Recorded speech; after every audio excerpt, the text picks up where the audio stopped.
صحابه کرام ناس ته رسول الله صلی الله علیه وسلم فرمای یاره نیکه ښځه کمه ده جنتي یو وی چې منځونه ډېر کوي چا وی چې تسبیح ډېرې اړوي چا وی چې دا کوي چا وی دا کوي حضرت علي صاحب غلی کور ته منډې وی فاطمې رسول الله صلی الله علیه وسلم تپوس کې چې جنتي ښځه کمه یوه ده وی ته راته ووایه وی جنتي ښځه هغه ده چې د دې په بدن د بل چا نظر نه وي لګېدلی د دې نظر د بل چا په بدن نه وي لګېدلی حضرت علي صاحب رامنډه کې یا رسول الله زه ووایم وی ووایه وی جنتي ښځه دې ته وایي وی دا راته چا ووي وی دا راته فاطمې ووي فاطمه خو د چا لور ده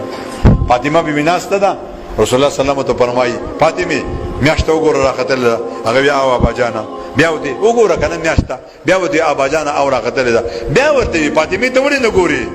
وی یا رسول الله د اول ورځې دویمې درېمې ورځې میاشته ناری نه ګوري زه ورته ځکه نه ګورم چې زما نظر چېرته په میاشت کې د نارینه سره برابر نشي رسول الله صلی الله علیه وسلم فاطمه بیبي سره راغی فاطمه راځه چې زه دا کور ته بځم هغه یا رسول الله علي نشته دی دلته وی زه ستا پلار یم او زه دې هغه یا رسول الله خو تاسو فرمایلی دي چې د خاوند د اجازت نه بغیر به نه وځي په دې کې حدیث صاحب راغی یا رسول الله تاسو چېرته راغلي یې وی فاطمه پسې راغلی یم خو دا نه تله بغیر ستا د اجازت نه فاطمه مې بېته حضرت علي صاحب وایي ځه حضرت علي صاحب ته وایي ته هم راځه رسول الله صلی الله علیه وسلم مخکې روان فاطمه بیبي پسې وروسته روانه علي صاحب پسې وروسته روان حضرت علي صاحب تپوس کې یا رسول الله فاطمه نه یو تپوس کوم زه خاوند یم زه وروسته روان یم دا زما ښځه ده زما نه مخکې روانه ده رسول الله صلی الله علیه وسلم فرمایل فاطمه جواب ورکړه علي ته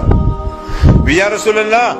زه په تا پسې ځکه روان یم برخګه چې ستا په قدمونو زه قدم کېدم زما په قدم حضرت علي قدم کېدي چې دا ما قدم مټاو شي د دې نښه را نه شي هسې نه چې وروستو خلک را روان وي او دا ووایي چې د فاطمې قدم داسې و